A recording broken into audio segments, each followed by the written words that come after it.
In this lecture, we're going to talk about meiosis, and we're going to talk about how gametes are formed. Meiosis is similar to mitosis in that it is a process of cell division, but it is different in a few key ways. It halves the number of chromosomes because it forms reproductive cells. It results in cells such as egg cells or sperm cells, and the cells go from being diploid to being haploid. And it also has two cell divisions, whereas meiosis has only one cell division. It also results in 4 daughter cells that are not identical to each other, rather than 2 daughter cells which are identical to each other. The phases in meiosis are similar, so you're still going to have prophase, metaphase, anaphase, and telophase, but it goes through everything twice, so they are numbered. So during prophase 1, chromosomes become visible, the nuclear envelope breaks down, and then this process called crossing over occurs. Crossing over is when portions of homologous chromosomes are broken off and exchanged with each other. So instead of having chromosomes that are all DNA from a mother or a father, the chromosomes can be a mix of DNA from the mother and the father. Here you can see in a better detail what crossing over looks like. So again, it's when non-sister chromatids in those gene or chromosome tetrads exchange genes.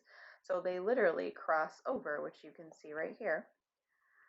And then they break off and reattach so that you have chromosomes that are made of DNA from 2 different people, essentially, rather than DNA that is all from one person.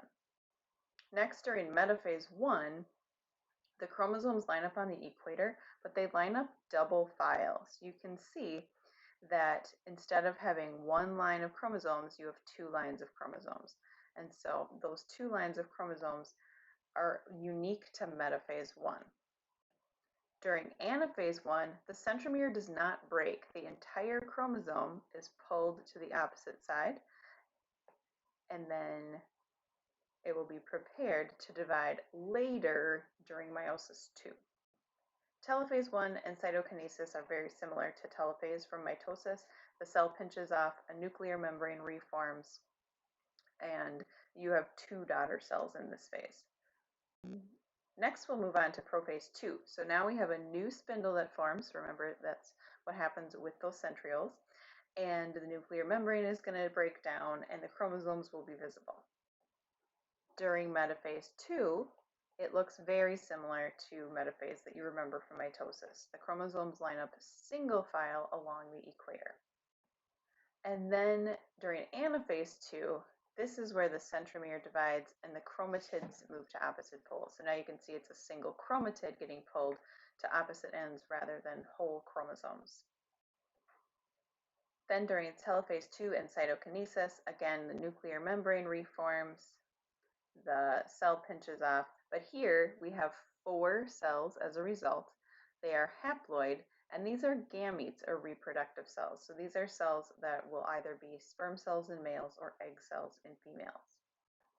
So this is a recap of meiosis. So meiosis 1, you go from 1 cell to 2 cells, and then in meiosis 2, we go from 2 cells to 4 daughter cells, and these are the result. And you'll notice that none of those cells are identical to each other.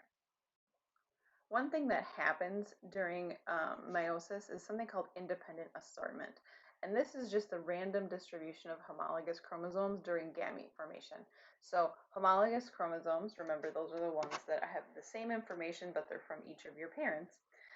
They can line up on either side of the equator, for example, during metaphase 1. And so that's why every single different reproductive cell is a little bit different, because you get a slightly different combination of genes from your parents in your reproductive cells. The name of this process in males is called spermatogenesis, and this is because it's the process of making sperm. And so when spermatogenesis occurs, 4 sperm cells that are mature are produced during each meiotic division.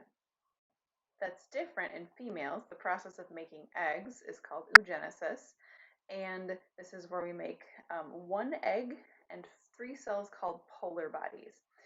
And it happens because during meiosis 1, the cytoplasm divides unequally. And then during meiosis 2, it divides unequally again, which means that after meiosis 1, you have one really big egg cell, or soon to be egg cell, and one really small cell called a polar body.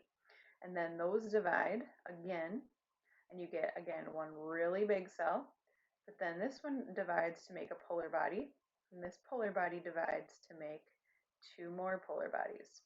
So you get one cell that is the mature egg cell, and then you get three cells that are called polar bodies.